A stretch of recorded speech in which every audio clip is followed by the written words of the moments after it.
Ayan, tapos ang aking donut. Isasawsaw ko na sa asukal muna kasi hindi pa ako marunong gumawa ng glaze. Ayan. Mas masarap po glaze, mami. Pag marunong na ako gumawa ng glaze, tsaka chocolate, pag-aaralan ko muna.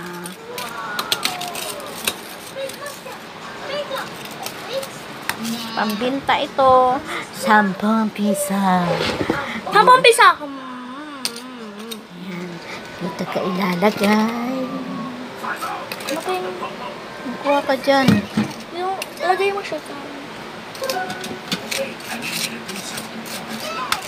Madami.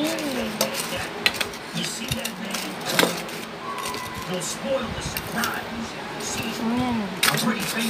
Ang lalaki ng 10 pesos.